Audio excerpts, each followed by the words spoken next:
Dans un petit village côtier, bordé par une mer au reflet d'argent, vivaient 3 enfants. Thaïs, l'aîné aux cheveux de feu, courageuse et réfléchie.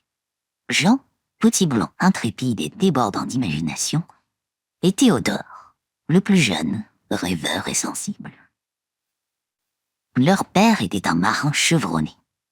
Il avait également un talent rare pour captiver ses enfants. Chaque soir, à la veillée, à la lueur d'un feu vacillant, il leur racontait des histoires fascinantes. Au milieu des récits de monstres marins, de trésors cachés et de tempêtes terrifiantes, il y avait une histoire qui fascinait particulièrement les 3 enfants.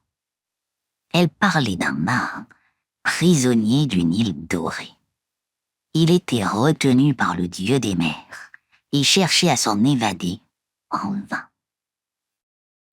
Si cette histoire leur plaisait tant, c'est peut-être parce que leur père leur disait toujours que ce conte était vrai et qu'il lui avait été raconté par un vieux loup de mer au crépuscule de sa vie. Jean en tremblait d'excitation à chaque écoute. Thaïs, elle, se posait 1000 questions. Comment un dieu de la mer pouvait-il réellement retenir quelqu'un prisonnier?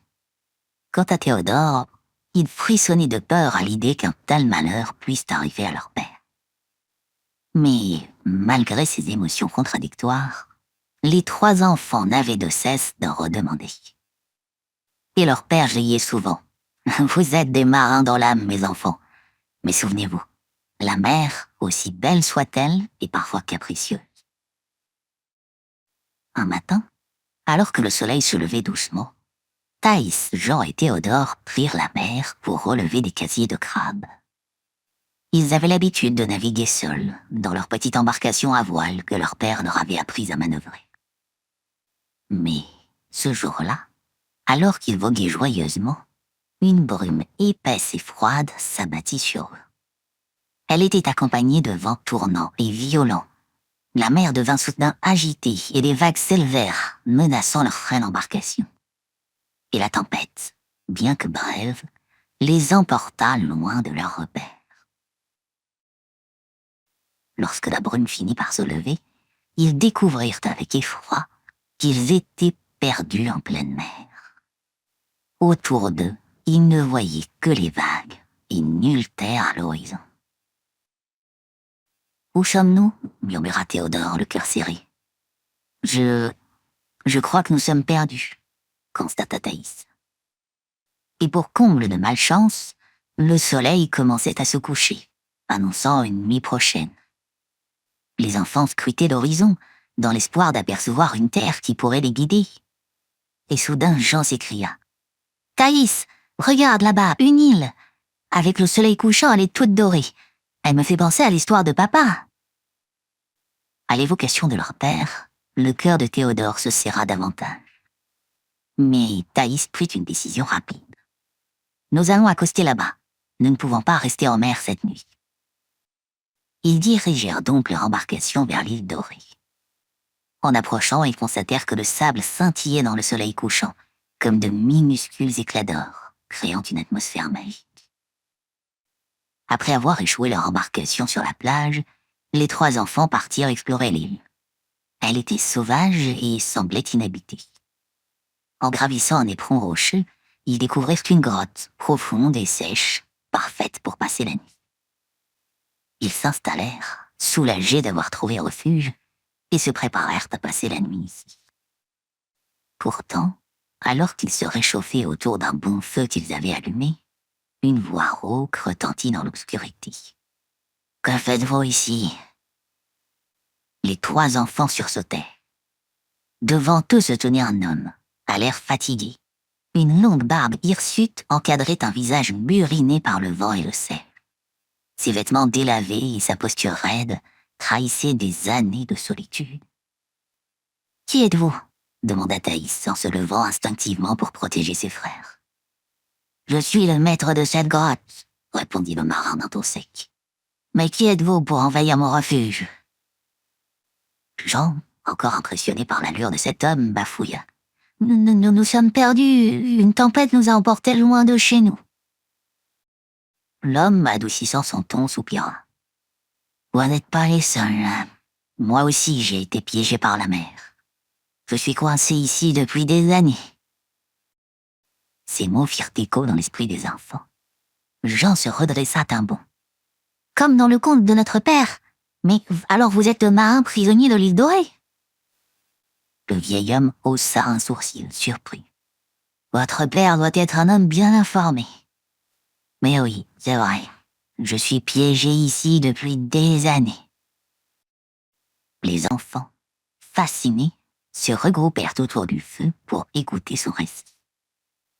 Un jour en mer, j'ai pêché un poisson magnifique, aux écailles multicolores. Jamais je n'en avais vu de pareil. Lorsque j'ai détaché de mon hameçon, une bague en or étincelante est sortie de son ventre. Je l'ai saignée, pensant à un trésor venu des profondeurs, et j'ai rejeté le poisson à l'eau. Il marqua une pause, ses yeux se perdant dans le lointain. Le soir, j'ai fait une escale sur cette île. Alors que j'amarrais mon bateau, une silhouette gigantesque s'est dressée devant moi. C'était le dieu de la mer. Il était furieux.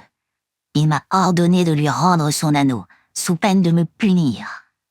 J'ai cherché dans mes poches, mais la bague avait disparu. J'ai cherché partout, mais en vain. Elle a dû tomber à l'eau pendant que j'attachais mon bateau. Je n'ai jamais pu la retrouver. Et depuis, le dieu de la mer me retient ici, et je suis incapable de repartir. Et vous n'avez jamais essayé de plonger pour la retrouver? Demanda Thaïs. Des dizaines de fois, soupira le marin. Mais toujours sans succès. J'ai labouré le fond à de nombreuses reprises, et je n'ai jamais rien trouvé. Les enfants échangèrent un regard complice. Et Thaïs prit la parole. Nous allons vous aider. Nous avons l'habitude de plonger avec notre père. Si cette bague est là, nous la retrouverons. Le marin parut incrédule, mais une lueur d'espoir traversa son regard. Le lendemain matin, dès les premières lueurs, les enfants se mirent au travail. Ils plongèrent tour à tour dans les eaux claires et glacées qui entouraient l'île. Heure après heure, ils fouillèrent les fonds marins, retournant chaque rocher et explorant chaque recoin.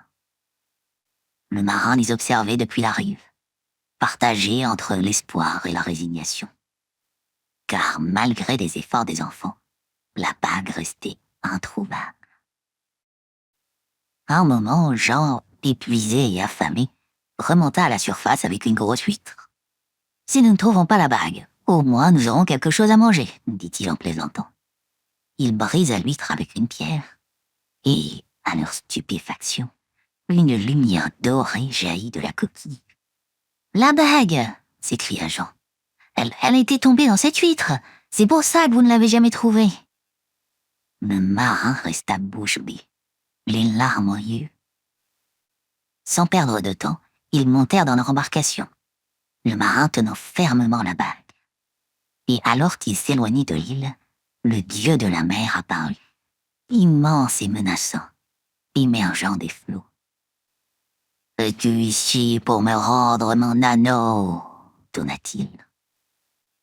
Le marin tendit la bague sans hésitation.